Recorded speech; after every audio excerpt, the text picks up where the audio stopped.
My name is Erica Stein. And I'm Allie French, and this is a podcast about individual journeys within wellness and how to navigate it all. After Allie experienced a cancer diagnosis in her 20s, and Erica went through a self-love journey, we created a platform to interview real people from all walks of life that have combined all types of practices. From physical wellness to emotional and spiritual, we hear courageous stories and focus on why it's important to share them. we are both certified integrative nutrition health coaches, and together with our community are learning to live our most purposeful lives by sharing one courageous story at a time. It takes courage to share these journeys, and by talking about them, we aim to destigmatize the process. We want you to be your own health advocate, feel educated and informed on the latest in health and wellness, and empower you to feel your absolute best. And because we want to bring forth a wide variety of stories, the opinions of our guests do not necessarily reflect our own, but we hope the diverse and varied stories will empower you to make the best choices for your own life. So join us as we and our community share our courageous wellness. Hi, everybody. Welcome back to Courageous Wellness. We hope everybody is settling into the new year well.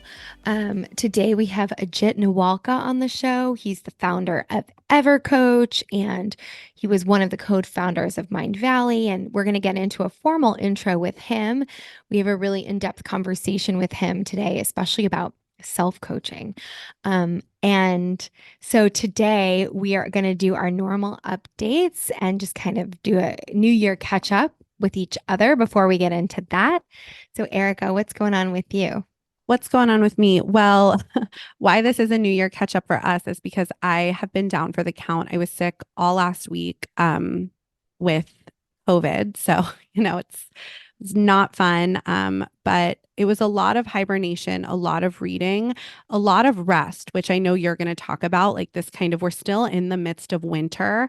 And so it's really, I'm going to let you talk about that. But this, like, I know there's this whole emphasis on like new year, go, go, go, but we are in the thick of winter. How can we really rest? And I think this episode's really perfect for that because it is all about like self-coaching. And with that, so before I got sick, I was traveling. I was in Florida visiting my in-laws who are over there. And so I've had a lot of time to read. And so actually my update is going to be some content. If you are in like a little bit of a hibernation reading mode, I do have some content updates I am excited to share. So I read 2 fiction books, non-fantasy, because I know last year I was like in the fantasy hole that I am still in. So there will be future updates about that. But I read 2 fiction and then 1 like in the self-help realm. So I read Emily Henry's Happy Place, which I think was Goodreads 2023 book of the year. It is in that genre. It is so good. I had never read Emily Henry's books before, but if you are a fan of like Taylor Jenkins Reid or Leanne Moriarty, it's so, so good. I didn't want it to end. Like when I realized I was at 60%, I was like savoring like the last bit of it. It kind of goes back and forth from like future to the past, which I love. And then, of course, you catch up and you understand everything that's happening. And it's a story about 3 college friends spending a weekend together. And it's about relationships and love and friendship and marriage and divorce. And it's just so good. 10 out of 10. I'm also on Goodreads. If anyone is on Goodreads, I'm obsessed with Goodreads now. My friend got me into it. Next book I read was Malibu Rising by Taylor Jenkins Reid. And I had been hovering at 20% for a while. I started it last year and I couldn't finish it. Like I just couldn't get into it. I just couldn't get into it in the beginning. Even though you really like her as an author. Even though I like her as an author, I just couldn't get into it in the same way I got into Daisy Jones and Seven Husbands. But once I hit 20%, the 80% flew. It was so good. Unbelievable. I would give it 4 out of 5 stars because it took a little bit longer for me to get into. But it's so good. It's so true. I grew up in Malibu. It's true to old Malibu. I don't know how she knew and picked up on so many nuances of the town.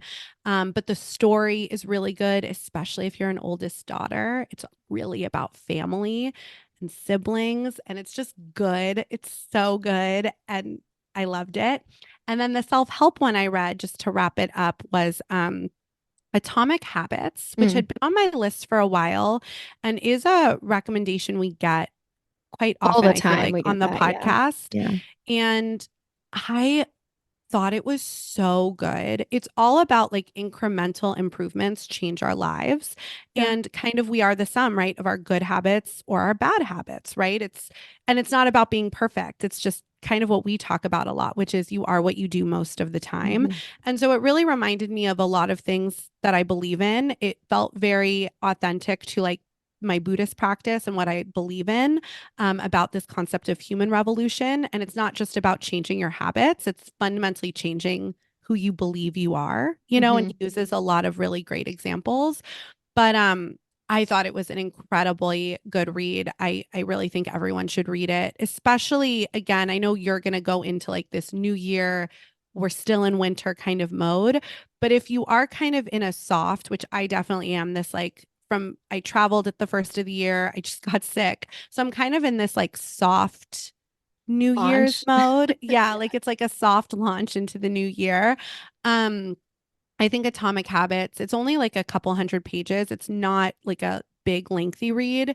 It was really good. So those are the three books I read when I was sick and on my trip. And yeah, and now I'm gonna finish. I'm gonna get back into, if you are a fantasy girl like I am, Sarah J. Maas is releasing the third in the Crescent City series, which has to do with the ACOTAR series. So I just finished the ACOTAR series with A Court of Silver Flames, and I'm going to start the Crescent City series. So very excited. Follow me on Goodreads. If you're on Goodreads, just DM us and we can find a way to follow each other. I don't really know how to use it, but It's it's really my funny. favorite social media app now. I'm in like groups. God, I just love it. I'm I into didn't even know stickers. about it. I'll talk about this a different week, but I've like stickered up my Kindle.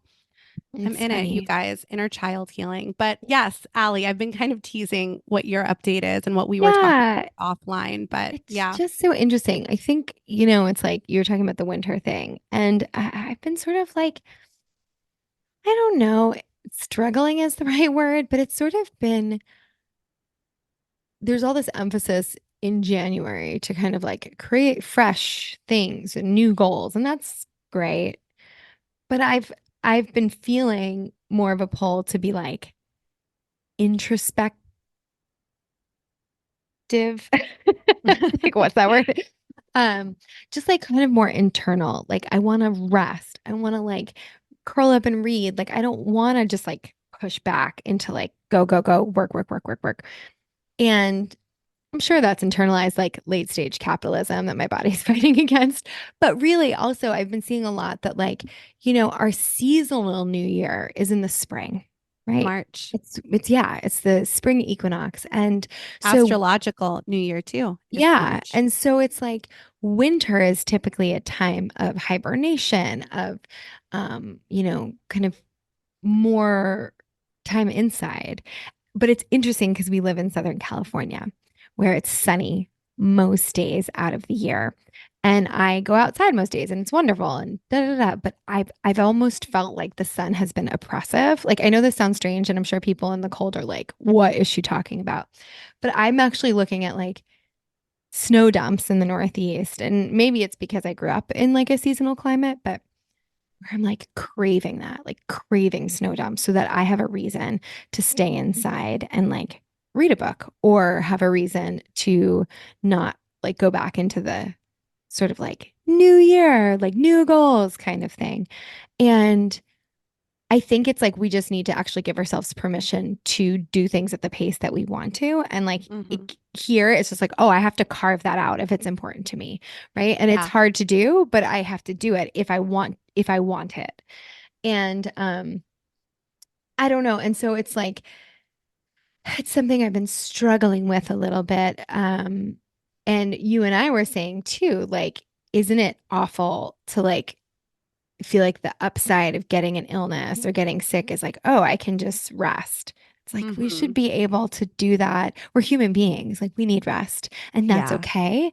But the internalized struggle is real. Even if we have awareness around it, like it's something that I'm very much aware of and very much sort of like pushing and pulling right now in my life. Yeah. Well, and it's funny because I think what you said is like we can start a new year, right? Like we can change our habits, right? We can do anything we want at any time of the year, right? Yeah. And I think that carving it out, I know I said the same thing, it's awful, but it's like when you do get sick, you're like, ooh, I get to just hibernate now instead of go, go, go.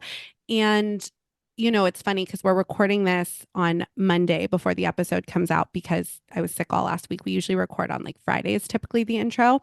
And it's a holiday, right? It's Martin Luther King Day today. And I was gonna, since I'm feeling better and I've been inside all week, I was like, what can I do, right? Like, what can I do today? Because I have so many things I need to do. I need to take down Christmas. I need to whatever. And I was like, you know what? I'm going to take a few hours this afternoon. I'm going to read. And I like told my husband, I was like, I'm going to take the afternoon to read, and I think it's really important that we do carve that out because especially in California, we're not going to get a snow day. Or even if you have a snow day, you still might be like, I'm going to be on my computer that entire snow day and work, work, work. And there's value in that, but we have to take time to rest. And we are in winter right now so that we can fully emerge in the spring. Absolutely. So that's something, it's just like my update, your update. We're trying to be more conscious of in little moments when we can to take that for ourselves and to not feel bad about rest. It's important. It's a necessary part of life. Um, and in this conversation with Ajit, he talks also towards the end of the episode about how he really structures his time and how he's committed to like a 5-hour workday. But he really breaks down how that's happening. And so anyway, that's if anybody's interested in this kind of stuff, towards the end of the episode, we really have a great discussion and he breaks down like, well, what do we really do in a full like Yeah. workday? How much of that time is like wasted time too? Um, so anyway, with that, we should probably get into the episode. Yes, let's do it. Okay, so today we welcome Ajit Nawalkha to the show. He's the founder of Evercoach and the Dharma Coaching Institute. He is also one of the co-founders of Mindvalley and was previously their CEO. He is a leading voice in the coaching space. Ajit understands that the overwhelming number of choices and directions people face make personal guidance more critical than ever. The modern age offers an excess of options for self-improvement, but brings with it the dilemma of choice and the crippling fears of making the wrong ones. The urgency lies in finding a reliable way to navigate life's complexities through the guidance of the one person you can always count on, yourself. He is now on a mission to bring the concept of self coaching to all. Ajit's credentials extend beyond his entrepreneurial success. He has been featured by top tier media, including Forbes and Entrepreneur, and has been featured as a speaker on stages around the globe and even hosts his own podcast. So, in this conversation, we have a discussion on Ajit's journey, offering tangible tips for self coaching, talk blocks, and even ways to measure the effectiveness of self coaching. We talk all about daily practices and habits, and we do think this is a great episode for anyone needing a little bit of motivation. And we can't wait to hear what you think about it. So enjoy the episode. Hi, guys. Before we get to today's episode, we want to share how excited we are to offer our community 20% off their first order at Sakara with code XOCourageous. We have been big fans of the company for years, and the Sakara Life organic meal delivery program is based on a whole food, plant rich diet that includes fresh, nutrient dense, and delicious ingredients. It's perfect for those weeks you need a refresh or don't have time to meal prep. They also have a clean boutique, which offers delicious food forward bars, snacks, beauty water drops, and my personal favorite, metabolism super powder, which works to fire up your metabolism, stabilize blood sugar, eliminate bloat, and decrease puffiness. The naturally rich, low sugar, dark chocolate flavor is perfect for smoothies or simply mixed with coffee and nut milk. I also regularly use the Sakara cookbook full of plant-rich recipes, which you can purchase on their website. Click the link in our show notes to visit sakara.com and use code XOCourageous for 20% off your first order. We know you will love it as much as we do. Now, on to the episode. Well, thank you, Ajit, for joining us today. Erica and I are very excited to have you on the show and learn from you. And just to get us started, and for our listeners, if they're not familiar with who you are and your work, can you share a little bit about your personal background and how that's led you into the world of coaching? Absolutely. So I was born in India. I was born in Jaipur, a small town, 23 people sharing the same space. It's called a joint family in India, which effectively means your uncles and your grandparents and grandparents, brothers and sisters. Everybody lives in the same space. So I grew up in a very nurturing environment because we had so many people in the same house, but not so abundant as an environment where if you're trying to cram in 23 people into any space, it's going to get a little busy. So that's kind of how I grew up. That's where I grew up. But early on in my life, that introduced the idea of taking care of each other a little bit more differently than one would imagine in, especially in the Western world. Because when you are so many people in a small space, you kind of have to watch each other's back. You have to support each other. And then coincidentally, my grandfather was also considered the elder of the community in some way. And because of that, I would see consistently that there would be people visiting our house. People would come with their entire families and would spend hours and hours with him. And as kids, we could never really understand what's happening. All we knew is there are a bunch of people in our house and we already have a really small house. So it wasn't exciting for us until I got into my teens and I started asking those questions. I'm like, why are these people here? Why is there people staying overnight sometimes? What is really happening? And it was brought to my attention that people come to my grandfather to find solutions to problems they have in their lives. So coaching was not a thing at the time. Of course, he was not a coach. He was just an elder. He was somebody who was doing his business, and on Saturdays and Sundays and pretty much all of his evenings was invested in helping other people. So very early on, I got conditioned to have an interest and curiosity of helping if I can, and being able to support anyone if I can. So that's where I think inherently in my heart of hearts, I am a coach and I've always been one. But I really got introduced to the idea of coaching when I was supporting this company called Mindvalley. Again, I don't know if your audience knows Mindvalley, but it's a big personal transformation company. We're big into meditation, manifestation, changing your health and well-being. Like I was sharing with you before, we were right before us getting on a call. I was 90 minutes with Vishen, who's the founder of Mindvalley, and Naveen Jain, who's founder of Viome, talking about wellness and well-being really to our audience. So that was the company I was introduced to as at the time when I got introduced, and they were a small organization. There were maybe 10 people in the entire company. We were operating out of a small house in Malaysia, and I joined them as an intern. But I got really passionate and interested in what the work they were trying to do in the world because, well, I was exposed to that a long time ago. I just didn't have a name for it. And that really got me started in the field of personal transformation. And I started to hire teachers and go to events and hire coaches to help me to be able to be better as a person. Lo and behold, with all that support from being an intern in the company in 2008, I was the CEO of the company in 2014. So that's about 7 years, 6 years in. I had taken pretty much every role after role, found success in it, and found myself to be the leader of the organization. At that time, Mindvalley was already sizable. We had already launched the business. We were we were teaching about 100,000 students a year already at that time. So I was able to be a big part of that journey. But what I really found myself wondering at that time, and it happened because of an event that happened in my life, I was going through a pretty hard relationship, and there is an experience that happened while in December 2014 I was celebrating the New Year's Eve with my colleagues who were also my friends, and we were taking the roads, taking the streets in Kuala Lumpur to create a relatable experience. It would be like going to the streets in New York for New Year's Eve. It's a big city. People come on the street. There's fireworks. There's big celebration on the streets. And Kuala Lumpur is like that in some places of the city. And so I was like, all right, let's go and take the streets and let's party it out and let's have fun. and watch the fireworks.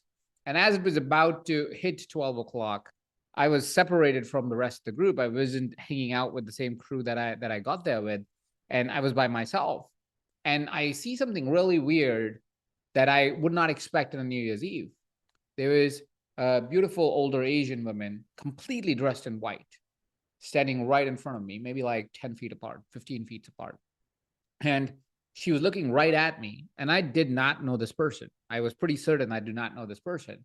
And the person starts walking towards me, comes real close to my face, and asked me the question, "Who are you?"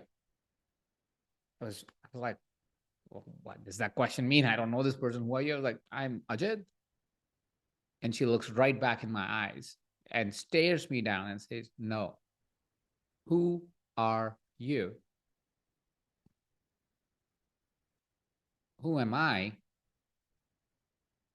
Who am I? And I couldn't find the answer. I didn't know how to respond to that question. I knew I was CEO of Mindvalley, but that's my work title.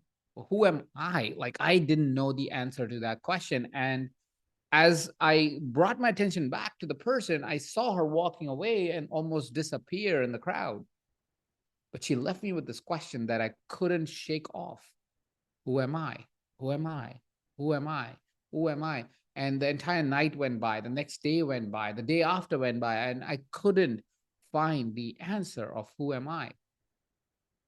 Couldn't shake that question off. And that set me on the path of finding myself, set me on a path of finding even more coaches to help me discover who am I. And so the next 1 year, I would quit my job as CEO. I would end my relationship. I would rediscover my friendships with my friends. I would make new friendships. I would reconnect with my parents. Basically, I had a complete identity shift. And that was all because of my coaches, my supporters, my teachers, my educators, my mentors. And while I was interacting with them, while I was getting helped by them, I realized that they were suffering too, that there was no real consistent education that was there available for coaches. Like if you were to graduate from a certification program, you would certify and then that's it. That's where the buck would stop. If you were to want to start a business, there was no real person that was teaching how to do one-on-one group coaching programs effectively, or they were priced at insane prices. Like there were programs and coaches that would want to charge a new coach $50,000 to teach them business. And I was like, that makes no sense. The person's just getting started. Why would you charge them that kind of money? They need support now. They need to be successful. Now, I had a background. Of course, I had helped build Mindvalley, right? So I had a background in business. I was like, well, that's a problem I can solve while I discover who am I. And that led me to create Evercoach. And that became a company in partnership with Mindvalley. That's the company that now is also known as Mindvalley Coach or Mindvalley Coaching Certifications. That is the same company, the same organization. And that's where I got fully embedded into the world of coaching. Wow. Thank you. Thank you for sharing your journey. Um, I love your work and I love that you really help individuals come back to themselves and this concept of self-coaching that I'm excited to dive into today. And I also find it very empowering that your work also focuses on that I'm sure we're gonna unpack as well, but kind of like what is success and these maybe limitations we put on ourselves that you could still find success and fulfillment in your 30s, 40s, 50s, right? It's not just something that you need to find in your 20s or early 30s. And yeah, I'm curious though, before we get into all of that, since you mentioned it, how do you answer that question now? Who are you? Well, now I answer this question in a philosophical way. The way I answer it is, I am an ever-evolving work of art. Hmm. And the reason why I lean into that is because I've realized, like you, like me, like all of our listeners, we've had experiences in life that shape us somewhat. And because of the experiences that we have had in life, it shapes us in a particular way. And we hold tight to that being that we feel we are as a definitive answer, as a definitive being. What I found is we've been told a lie. We've been told a lie that by 7, your brain is completely formed. By 13, 14, you're fully formed as a person. By 18, you really know what you want and what you need to do. I think that's a lie. I think we are constantly gathering these experiences as a soul. And as we gather these experiences, the work of art that we are gets another layer of paint. Mm. And so the painting doesn't look any same than what it was even a year ago. Yeah. So we are not a complete work of art. We are beautiful in wherever we are right now, but it's an ever evolving piece. This piece is never going to end. This Yeah. piece will keep evolving. And that's how I like to look at myself. And that's how I like to answer, who am I? It's beautiful. Thank you for sharing that. And so I wanted to ask, so how did your experience and your experiences really shape your views on self-coaching and entering that space? And what is Absolutely. self-coaching? Maybe we could start there too. Yeah. Self-coaching is your ability to be able to coach yourself when life is happening around you, is to be able to take a pause and look at what is, look at why is what is, and how you can change it. That is really self-coaching. And the reason why I became a big proponent of self-coaching is because, as you can imagine, I was hiring a lot of coaches. And I found there were a lot of times when I really needed them, I couldn't access them. It wasn't because they were not available. It's just life. They were coaching somebody else. I had a contract limitation. I was not in the mental space to be able to even think that I should call my coach. Right. So there were many reasons why I would not be able to work with them. At the same point of time, I was really fascinated by coaching. So I started coaching a lot of my clients, or I started finding clients and started working with them. They were businesses, high performing individuals, a lot of individuals that wanted to get out of a very typical situation or a difficult situation in their life. And as I was, a lot of relationships and all these individuals, as I was coaching, I realized that the biggest change that happens in a person is not in the coaching session. It happens between the coaching sessions, right? Somebody listens to your podcast. The change is not happening in the podcast. The change will happen after the podcast, between the two podcast episodes. And I realized that if the most powerful time to create a transformation is in between coaching sessions, why would I leave my client alone during that time? But I can't be there all the time. But what I can do is I can train my clients to coach themselves. Think about a habit formation, right? If you are trying to break a habit or create a new habit, you can know what you need to do, right? A coach can come in and say, hey, listen, let's try this. But it's the moment when you're about to fall is when you need your coach the most. It's hard, difficult, sometimes almost impossible to get hold of your coach at that time, because it is a moment that would define what happens next, right? But if you have the awareness in that moment, oh crap, I'm about to go back into my old pattern. If I could give you the tools, the strategy, the mindset, the behavior of being able to observe yourself and be able to go, I'm about to get into my old pattern. I've already started the change. I've given you a powerful tool that will get you to not fall in the trap. I will do it even better if I share with you, hey, listen, now that you observed that, oh, you're about to fall in the pattern, also notice that you have a choice, that you are at a choice point. And it's not one or the other choice. It has 10, 15, 20 choices that you have. You can make any of them. And that you will always default to the easiest. The moment you realize you have incredible power with yourself, and now habit change becomes easy. Because you're not relying on the coach. You've got the tools that your coach would also use in that moment if they were to pick up the phone at the right time. Right. Right. Now, it doesn't discount coaching, by the way, because coaching is still incredibly powerful, because you cannot learn self-coaching in an independent environment. It's a difficult thing to do. That's why coaches need a lot of practice. That's why coaches take a lot of time to really become really good at that skill. So is self-coaching. So self-coaching doesn't eliminate coaching, it adds to it. It makes sense. And the way you describe it too, there's something empowering about like bringing the choice, the autonomy back to the person, because then you also develop the skills to not have to rely on, well, I'll use the coach as the example in this moment, but in that moment that you have sort of like sovereignty to make that choice. And then therefore also like take responsibility in a different way for your life, I think. And developing those skills, I think, are probably some of the hardest skills as a human to develop. But as you said, it doesn't replace coaching.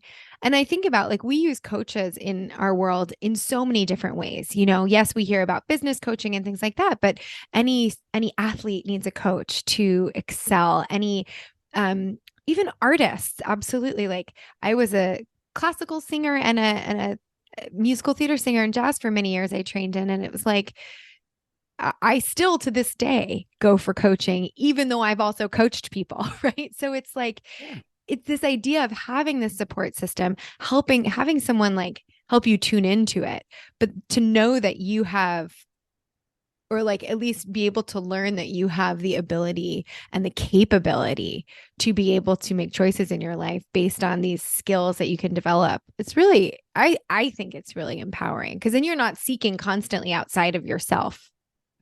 Yeah, Yeah. absolutely. That is so true. And what better thing that we can do for ourselves and for humanity than to give the power back to us? Yeah, absolutely. So, can you share some insights on like how, if someone's interested in this, how maybe some small steps where they could start to even build awareness, or as you were saying, the ability to observe yourself? Are there any sort of like small um, Yeah. beginning steps? There are simple ways to get started with it. They're not going to make you a master of it, but they will get the party started. Let's just call it that way.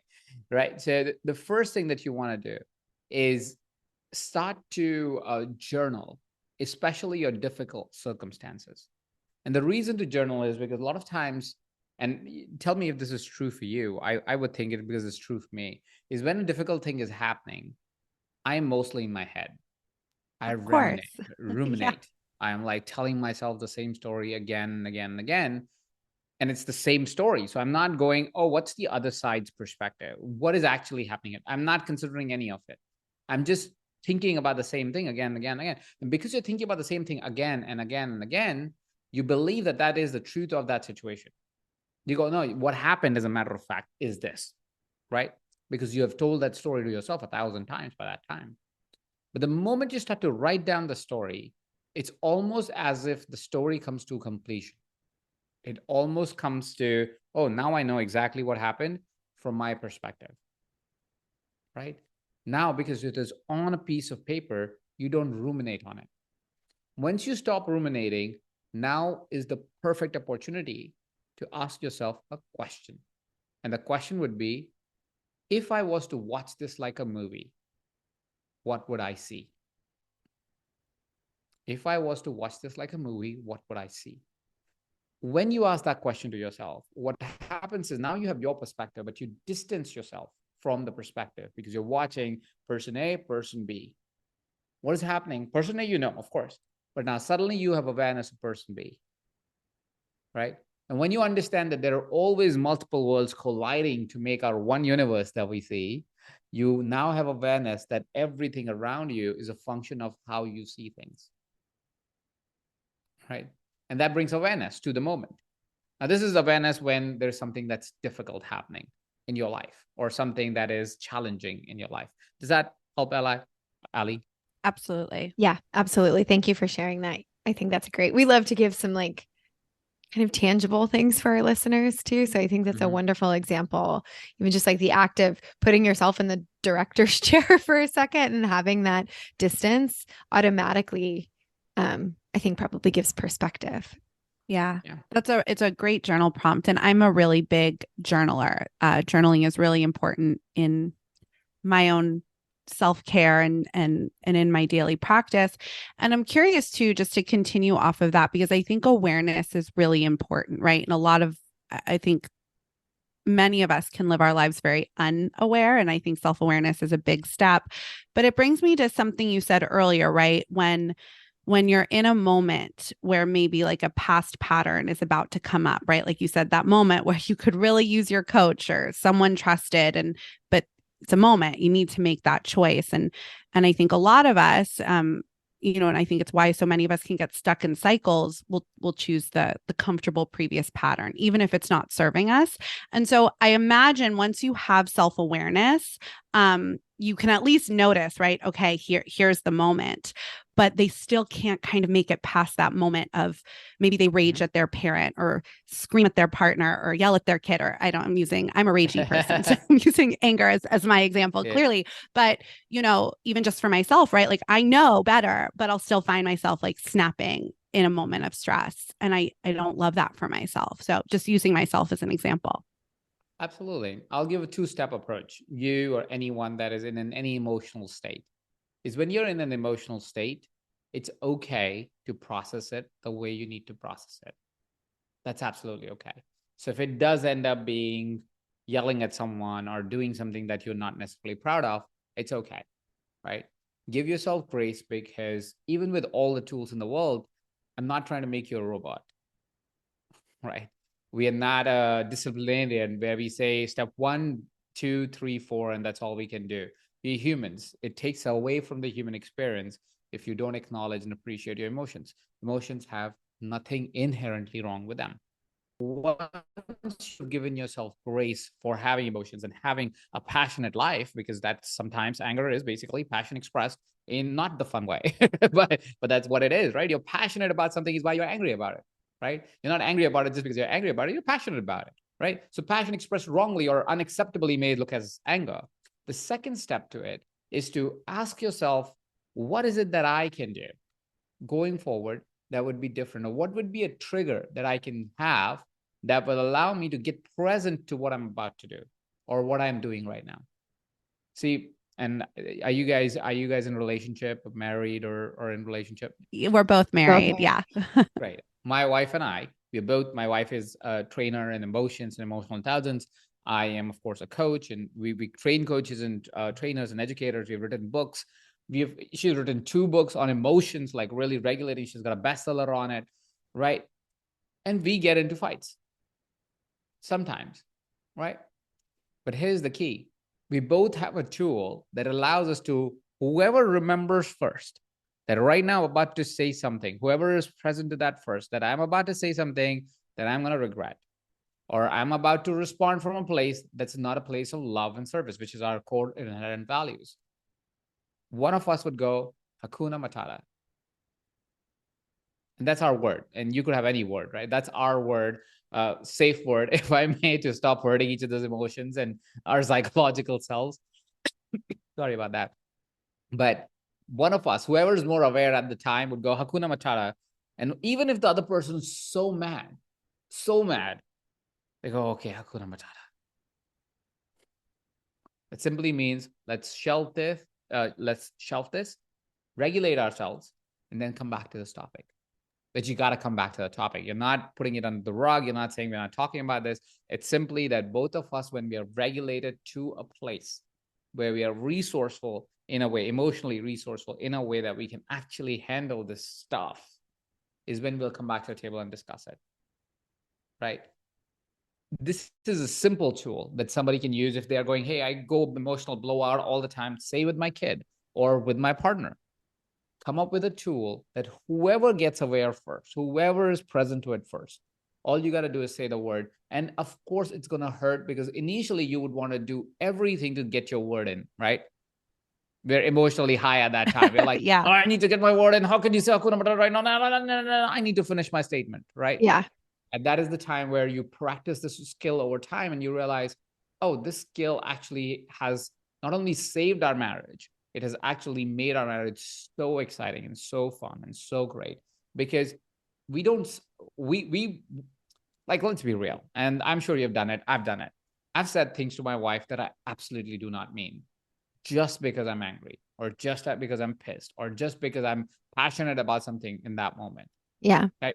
Both of you are nodding. I don't know if this is a Yeah. video podcast, but I can say it for the listeners that they have also done it. And you're probably nodding right now going, yes, as a listener, I have done this to someone. You don't actually mean it, because inherently we don't. But that passionate state, that emotional state gets us to say it. So what is it that we can do so we don't make this emotional state a baggage that we'll carry for years? And I've seen couples, sometimes we'll do relationship coaching. I've seen couples that carry that baggage for decades. Like they're bringing up topics that happened 5-10 years ago. I'm like, 5-10 years ago, you're not even the same person. Right. No. And I imagine you can use a safe word for, even if it's for yourself, right? Like that was a great example in like a partnership, but if it's like a child, or if you just notice in a work environment, right? Like if you're like natural state, like I can get passionate or angry, But Yeah. it's not always like, yes, like, my husband and I always in a fight will be like, we're on the same team, whoever. That's kind of like our word. We'll remind Mhm. ourselves in a moment, if we're in like a heated moment, to be like, wait, same team, Mhm. but sometimes if it's with not a safe space, maybe that's part of the self-coaching too, is you could have a safe word with yourself to kind of bring you back into the present moment, right? To bring you back out of your head into your body and be like, wait, safe word Absolutely. for myself. Absolutely. If we're talking about emotional states, there are many ways to do it. And especially with yourself, you can do a lot more than when you're in with somebody else. So safe word for yourself absolutely works.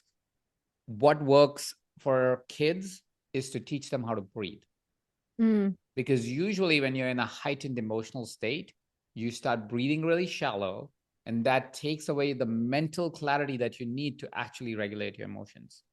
Right? This is just scientific stuff, yeah. right?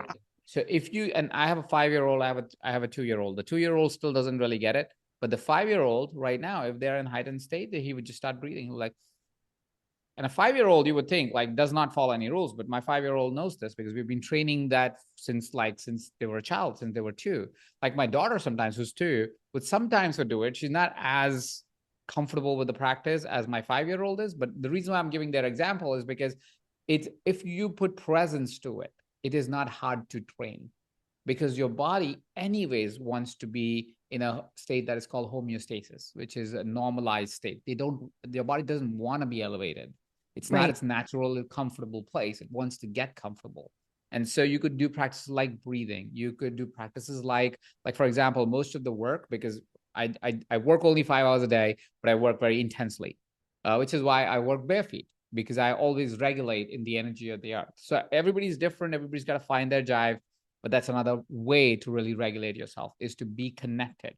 Hugging is a great way if you have a partner to regulate with them, which is one of those tools. Like if there is a person that's listening to this podcast and they're like, every single evening I get into a fight with my partner, or most evenings I get into a fight with my partner, here's a trick. Before you say a word, both of you hug each other for 30 seconds. The moment you meet each other, you will not fight that evening. And here's the reason why. The partners had a day, you've had a day, they're completely different days, right? If both of you went to work, right? Even if one stayed home, one went to work, completely different day, completely different day, completely different emotional state. One person might be vibing really high. Let's say, imagine they've had a great day. One might be vibing really low. So, what happens at that time when they meet each other? It's not that this person puts this person up. Usually, this person drags this person down. It could be anyone, right? If both of them are at lower state, again, they're dragging them further down. What happens with hugging and regulating each other is you come to a normalized plane. You might not be high, you might not be low, but you will be normalized, or not normalized, but probably more balanced is probably the right word here. And because you're more balanced, now it's less likely that you will get into an argument. We want to take a minute to tell you a little bit about the Institute for Integrative Nutrition. Erica and I are both certified integrative nutrition health coaches. I have advanced training in hormone health, and she has advanced training in gut health. And together, we offer health coaching and corporate coaching through the Courageous Wellness Collective. IIN has taken the lead in the health coaching industry from its inception and provides a comprehensive curriculum that includes 100 plus theories of nutrition, strong coaching skills, and has now joined forces with Chopra Global to offer an array of certifications from yoga to meditation as well.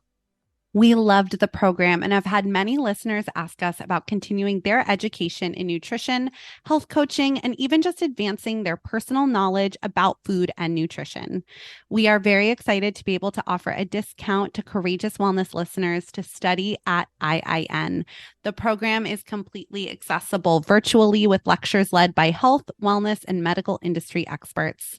To receive 20% off your tuition on any course, use the code AlyssaFrench20 at the time of enrollment.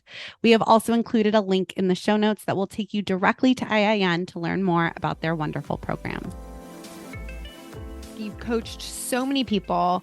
Do you find that there are kind of common fears or challenges or things that come up, generally speaking, when people start this process, because it takes somebody who's wanting some sort of personal transformation or growth in order to just seek coaching to begin with. So I'm sure that people are very open, but when they go into the process, do you find any common sort of like early resistance that you might observe? Absolutely. Absolutely. There's common resistance to coaching and self-coaching at the same time. These are common patterns that we see in human beings. And this happened mostly because of the remuneration of the stories that we tell ourselves again and again and again.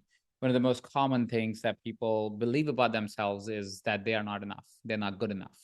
They're not good enough to be able to practice this. They're not good enough to be able to actually have a happy life. They're not good enough to be a great partner. They're not good enough to be a coach. They are not good enough to be successful.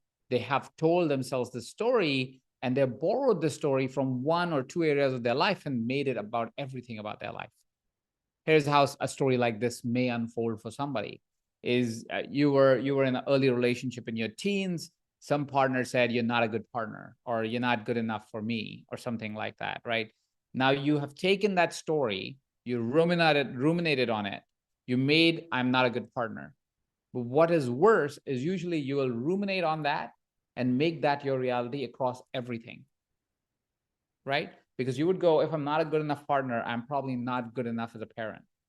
I'm probably not good enough as a colleague. I'm not probably good enough as an entrepreneur. I'm probably not good enough, because that's how we tell ourselves story, right? We get into this comfort of cramming ourselves into this small box that we create for ourselves. And once we hit 25, 30, the world tells us you're well defined now. You've chosen a career path. You have to choose this career path. This is what you're going to do. Guess what? This also tells us, oh, my box, if I'm not good enough, is static. I will always be never good enough. So you meet people in 40s and 50s, they still believe that they're not good enough for a relationship or have terrible time in their current relationship because of the story that was done in their teens. 30 years later, they still believe they're not a good enough partner. 30 years later, they still believe they're not beautiful, right? Another common thing that happens is I am different. It works for you. It won't work for me, right? Which is true. All of us are completely different, but we are also completely same, right? While it may not work the way it works for me, it won't work the same way for you, but it still does work. Coaching yourself, questioning yourself, stopping yourself and observing, building awareness still works. Does the formula look or the experience look exactly as it's looking for me and how it's going to look for Erica, how it's going to look for Ali? No. The experience is going to be completely different. And funny thing is, nobody else would know how that experience looked except for you. Because how many times have we had experience in life that we couldn't define in words, especially when it's personal to us? Yeah. All the time. All great experiences are very hard to define. Mm-hmm. Right? So that's another pattern that repeats in individuals. They believe it works for somebody else, but it won't work for me because I am different. And the last is again, it's usually the last one, the most common one is which comes usually from childhood, is it is not enough. Whatever is the thing that they chase in life is just not enough in the world. There's only limited that goes around, and because it's limited, you can only have a piece of it. And if you take that piece, you're actually taking somebody else's. So because of it is not enough, we also tend to not pursue a better life. It's because we go, oh, if I have a better life, somebody will have a worse life. So again, something that is completely untrue. Yeah. Yeah. Thank you for sharing those. And I think it's great too. I think when you mentioned as well, right? Like, I think humans can put these limitations on themselves based on age or noise or story, as we've been talking about. And I think like so many people I know are like their fittest and healthiest in their 40s and 50s and look so much better than they did in their 20s or 30s, or find great love in their 40s and 50s, or start new businesses, right? Come into their careers. And there's so much emphasis on youth and story that I think that's really amazing that that's part of your work too. And I'm curious, I have kind of a two-part question. So I think the first part is what we talked about journaling, we talked about kind of the self-awareness piece, but are there other daily practices or habits that you recommend for someone who is trying to become their own coach? Is there like a mindfulness component? And then the second part is, I think a lot of times, a lot of us are inundated with like self help work that it can be hard to kind of measure the effectiveness of it. So, I guess like the first part is, what are some daily practices and habits? And then how do we measure if they're actually successful? So choosing daily habits is a little bit situational because it is very contextual to the person that is using those habits or is seeing if these habits work for them. Some of the common practice, I'm generalizing this advice, of course, please take it with a pinch of salt. But general advice helps because you can pick and see which one works for you or feels like it's congruent to you. One of the habits that is key to becoming more self-aware is to have a great body awareness. Body awareness is you knowing what's even happening in your body. And most of us are disconnected because we use our body as a tool, but we don't understand our body. We don't experience our body. We don't take a minute to go, what's really happening, right? If we are feeling tired, we just drink coffee because we use it like a tool. We don't go, why am I feeling tired? What did I eat? What is responding to my body that's not working? Am I sleeping well? What is it that's really happening? So one of the great ways to really understand how to transform your life, how to coach yourself, is to build what is called body awareness. Body awareness can be built by eating, either following a very aggressive, not aggressive, either following a great regimented diet. So it's either an elimination diet, so you can find out what foods work for you or what don't, or a great tool which my friend Naveen Jain has built is called Viome. Viome is a test that you can take. It's available in 18 countries in the world, where you take this test and based on your microbiome in your gut and your saliva and your blood, they will give you what foods may be hurting you, right? And because of this test, then you can go, okay, maybe I should avoid these foods and see how I feel, right? So it's a great way to kind of get the party started, get some data, see where to move. Right, so that's one great thing, one tool to build some body awareness. Another great thing is, and if anybody doesn't do it, is at least go 3 times to the gym and do what is called strength training or resistance training, which basically is you are resisting weights, you're picking up weights, because what it does is it builds the amount of muscle you have in your body.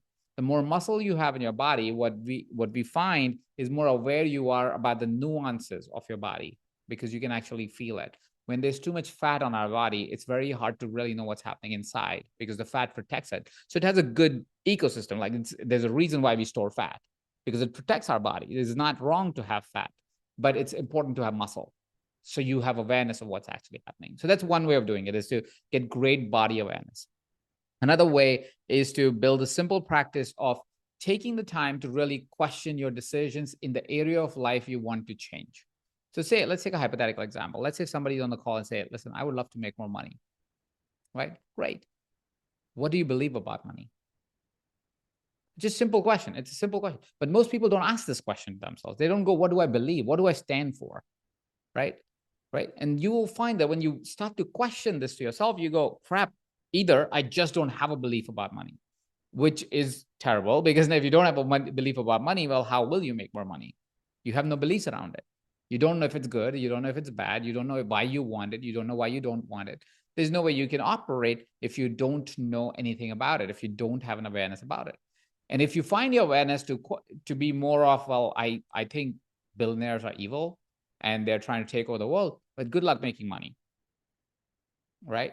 Because if you hate money, you can't make more money, right? If you feel people do wrong things with money, there's no way anything in your soul is going to move towards getting more money for you, right? So bringing awareness to what do you even believe about something changes on a day-to-day level of how you would coach yourself from that situation.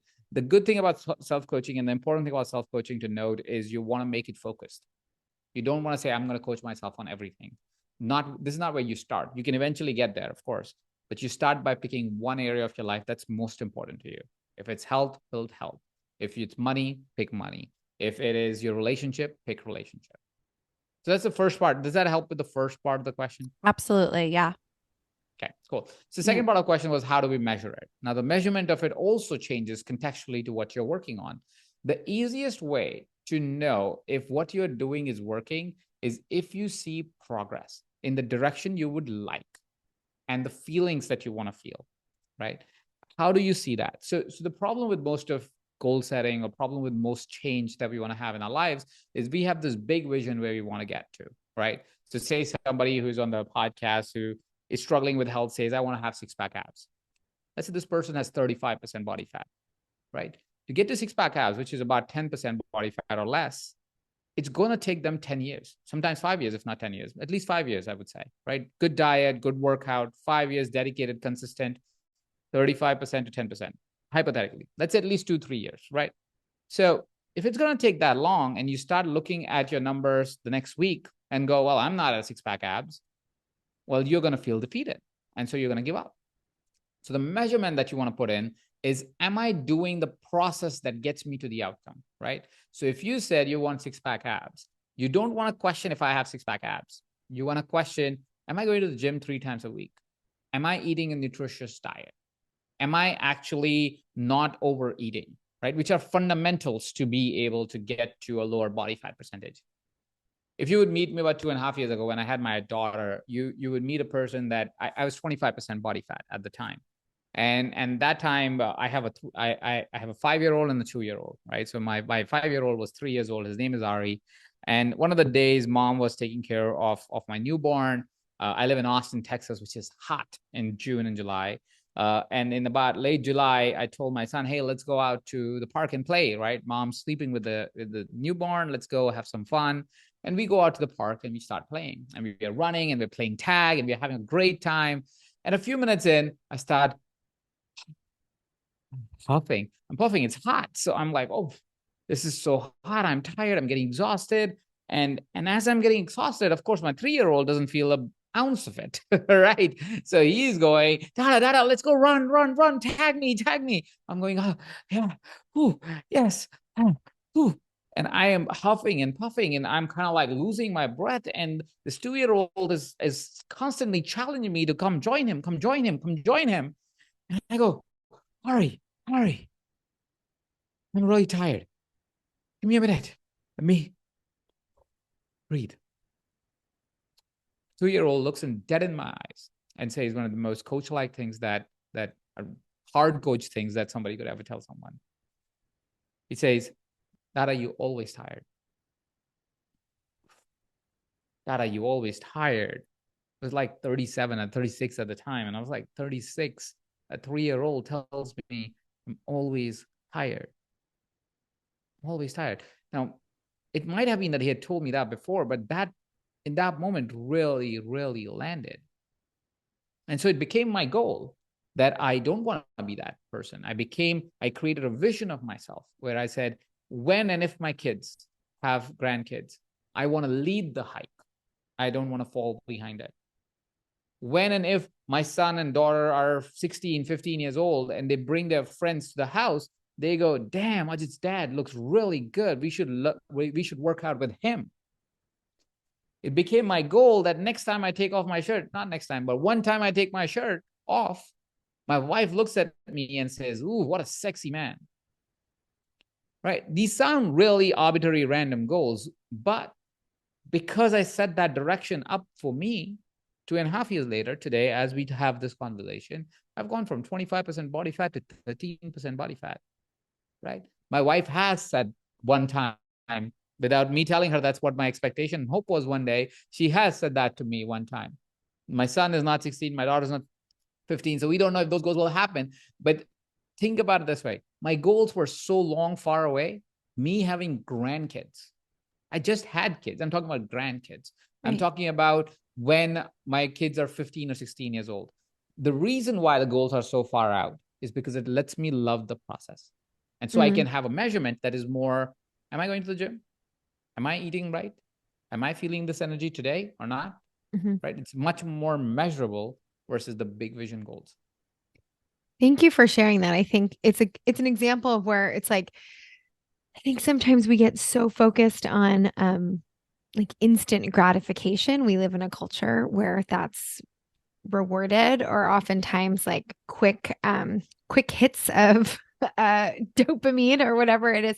And so this idea of setting goals and giving ourselves time to enjoy the process, I think that sort of framing around it is great because it also takes immediate pressure off. It gives you time to create those small steps, which are oftentimes way more manageable than doing something extreme and hoping for, a big overnight change, which is just not the way it works. So, I actually think it's a really like empowering way to look at goals. And I have one quick question for you before we start to wrap up.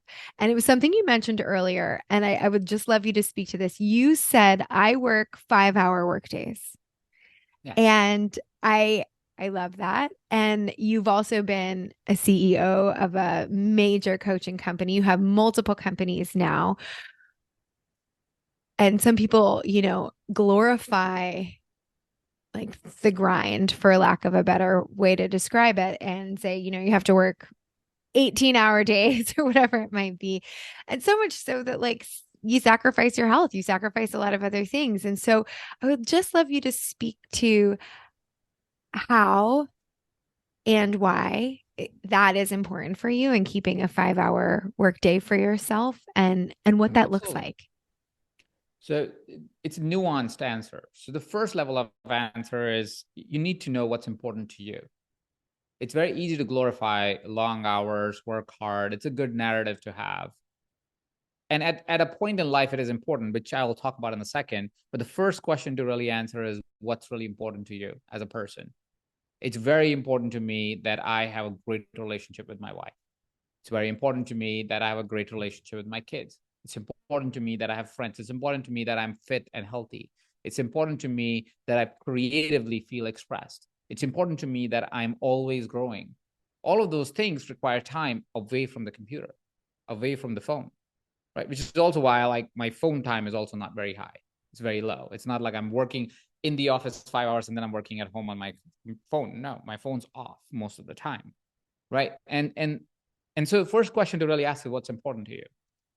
Second question to understand is that most of the time, people who are working really hard are doing one of two things. They're either building a skill that they don't have, or they're procrastinating. There's only two things that they're doing. So for example, or there's a third type where they're crazy, like crazy in a good way or a bad way, depending on how you look at it, but they're crazy, right? So the first thing is a lot of times, let's say if you were starting a new business, somebody was a new coach and he said, I'm working all the time. It's probably because they're trying to learn how to build a website. They're probably trying to learn how to make a YouTube video. They're probably trying to learn A, B, C, D, E. But you need to understand that when you're skill building, if you qualify that as work, you will actually not build a skill because you will hate it, right? But if you go, hey, I work 2 hours, and honestly, no starting coach or starting business entrepreneur can work 10-hour days because there's not enough work to go around. You're relying on other people to do things. You're mostly sitting on your ass. So the other time that you're doing is your skill building. Now, when you say skill building, guess what happens? You say, oh, I'm skill building to learn how to do better YouTube videos, right? So Mondays, I work 10 hours, but 8 hours of those, I'm studying a program, I'm making my videos, I'm editing the videos to see what's the flow that I want. And I'm doing that every Monday, every Tuesday, every Wednesday. And that's it. Then Thursday and Friday, you're only working 2 hours a day because you can't be skill building all of the days. It's also important. That's when it becomes important because now what a person says is, yes, but I'm skill building on YouTube, on Instagram, on Facebook, on blog writing, on this and this and this. Well, you can't build all the skills at the same time. It's not possible. Now, suddenly you go, oh, so I am wasting time thinking I'm working because you're trying to build 8 skills at the same time. It's just not how skill building works. You're actually losing time. You're not actually working on the time, right? So that's the first context of when people say I'm working all the time, they're skill building, they're not working. And once they understand that, they will skill build faster because it doesn't take that long when you know what you're doing. Most people don't know what they're doing. They're just responding to everybody outside. They would do research on Instagram for 6 hours in the day. You're not working.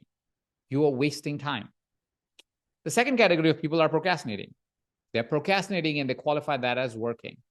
Procrastination happens when you have less confidence in your ability than the work that you have to deliver, right? So what happens is because you get fearful of what you're about to do, you do everything else that you can do to not do the thing that you're fearful of.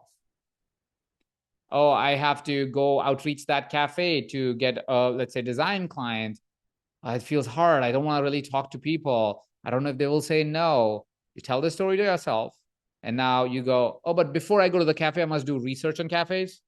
Oh, good luck. 6 hours later, or the day is gone, right? That's procrastinating, right? Because you're avoiding something that is fearful to you. But here's the truth about fear. There's no way to come over fear but to face it. There's absolutely no way. There's no mental model that will get you to come over the fear. The only thing that will happen is you will do the thing that you're fearful of. And it'll tell you that you were scared of absolutely nothing. Yeah. Right. So that's the second thing. That's the second reason why we work long hours. And the third one is the crazy ones. Crazy ones are people like Elon Musk. They just love working. They cannot sit idle. There's a book that came out recently on Elon Musk's life, and that's why I'm reminded of the crazy one. Otherwise, I would never mention it. It's a book by Isaac Walterson, I think, the same person who wrote the Steve Jobs book. He wrote a book called Elon Musk. It's basically on Elon Musk's life. And if you look at the references of people that talk about that person, you realize that that person just cannot be with themselves. They need to fix something. And if they don't fix something, they destroy things. So it's actually better for them to keep fixing things, because otherwise they will destroy things, right? So if you have a personality type, and that's a very, very, very, very small section of society. So if you really, really think you are that person, fine. But most of us are not. Right. Yeah. Yeah, No, that makes sense. Doesn't it? So much sense. I know. It's interesting. I was even thinking, because I I was thinking about, even in a different context, like I love to read, and reading is really important for my self-care and as well. And we're about to go into what your self-care is. But I find myself when I'm not reading and I'm like, well, I don't have time to read, or I've been really busy. I'm like, how much time was I on TikTok? Like I could have been reading instead of being on TikTok, right? Like, so I think we make, like, the way you're talking about work is the way I talk about like reading or self-care practices. Sometimes I'm like, I'm too busy, but then I'm like on my phone or whatever it is. So it's a really, I think, the through line of all this too is like this kind of radical honesty with yourself about your choices and your goals and your desires, and that self-awareness. So yeah, thank you. I've taken away so much from this conversation, and I feel like we could talk to you for another hour. But as we begin to wrap up, we do conclude with 3 questions. And the first, which we've kind of talked about a bit, but I'm curious for you, what are your daily self-care practices and non-negotiables in your day-to-day? So my day starts with a lot of hugs and cuddles. I have a 2 and 5 year old, and I include that in my self-care practice. It must happen every morning, and my heart hurts when I'm away from them. So that is part of my self-care. It regulates my nervous system beautifully. Apart from that, I once I come to, because I do my practices here in the office, I must meditate every morning. I have a series of meditation that I do. So that's very important to me. I must go to the gym 5 to 6 times a week. It's very important for my self-care. I feel very rejuvenated every single time I hit the gym. So I try to go every day if I can, but definitely at least 5 to 6 days a week. Walking is something that is very important to me. So I would do that with my wife once every couple of days, as frequently as we can. Again, we got little kids, so it's not as frequent as I would like to. So it's not daily, but I would say it's about 2, 3 times a week that I really, really enjoy. So these are some simple self-care practices. I'm also really big on listening to books. I don't read them as much as I used to, but there's always a book in my ear. You could say pretty much at least 20 minutes a day. Like this year, I've listened to 36 books. I was just observing it the other day. If that's how much I listen to No, books. I love listening to books. Audiobooks are great. So yeah, they're wonderful too. Yeah. Thank you so much for sharing that. The second wrap up question we ask is, what does being courageous mean to you? To me, being courageous is to take action despite the fear, if you have any. Yeah. Is to do things that are important to you. There's an instance in my life when I was going through that transition in my life where I was quitting everything, and I had lost faith in myself, and faith in my abilities to have a good life.